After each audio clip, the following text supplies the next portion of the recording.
Last week I had the opportunity to participate as international private expert in tourism and sustainability in the meeting that was held in Istanbul by United Nations focus on making tourism work for development. Apart from giving me the opportunity to revisit that city and contemplate firsthand major changes, it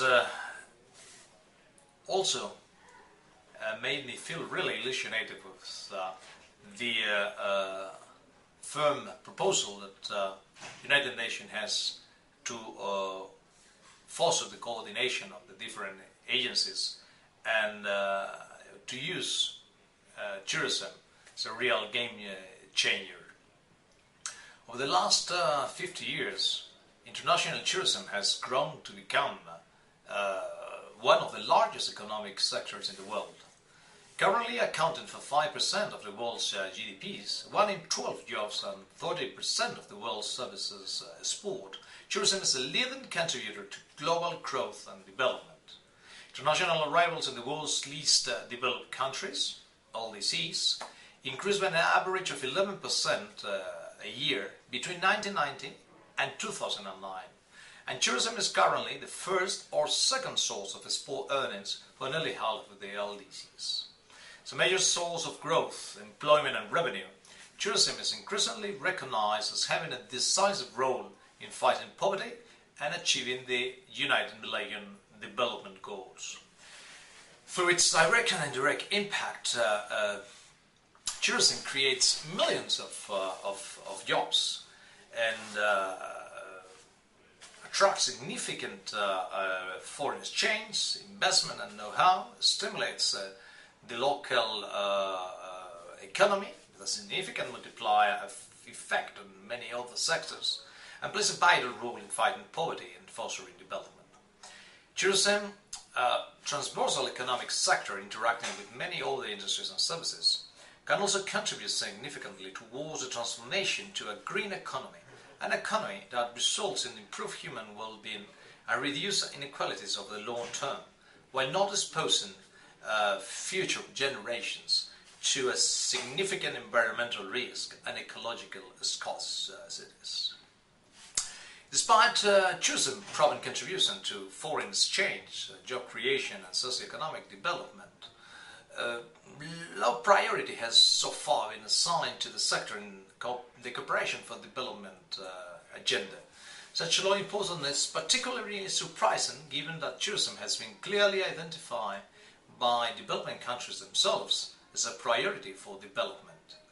A recent UNDP report, undertaken with the contribution of a number of other UN agencies, shed light on the relevance of tourism for LDCs.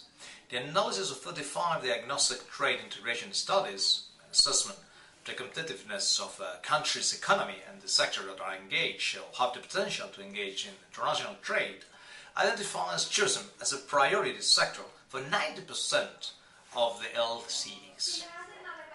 What I have learned in Istanbul is that the United Nations is committed to delivering as one to ensure a more effective development system and to accelerate progress towards the Millennium Development Goals.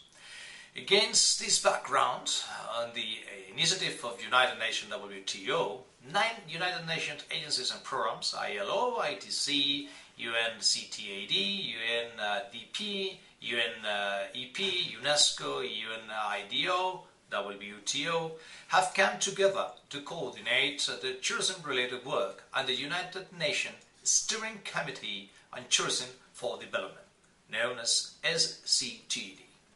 The SCTD builds on the strength and expertise of the different members to support developing countries in the area of tourism for sustainable development.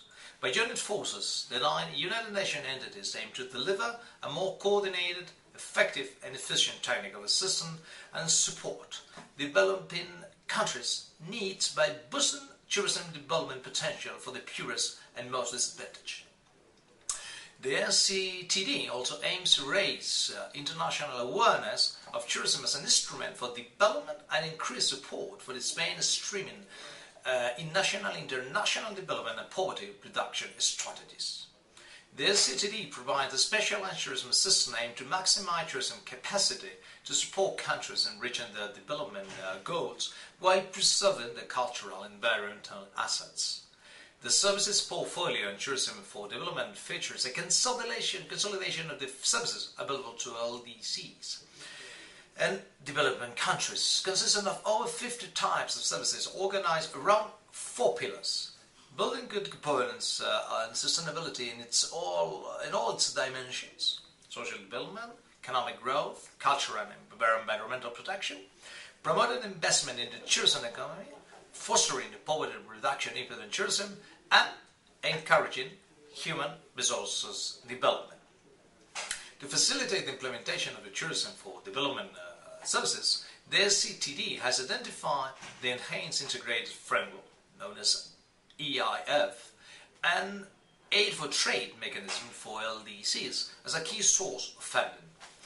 The EIF is a multilateral trade capacity development initiative that supports LDCs to become more active in the global trading system. The EIF is currently implemented in 46 LDCs and supported by a multi-donor trust fund with contribution from 22 donors. SCTD will work closely with national focal points to help identify the tourism development priorities and formulate joint proposals and activities according to EIF principles and procedures. To support the delivery of an integrated service for tourism, the SCTD will build on the strength of each agency and program to identify and mobilize financial resources necessary to respond to developing countries' needs. As an innovative institutional framework for delivering as one for tourism, the SCTD will also explore the possibility of creating a multi-donor trust fund on tourism in the future. Conclusion, as I said, I firmly believe that the creation of the Steering Committee on Tourism for Development is going to be a significant quantum leap in the consideration of tourism as a very strong and powerful means to reduce poverty and to help improve the economies of LDCs, and obviously also the developing countries, both public and privately, have a very important role to play in this new environment.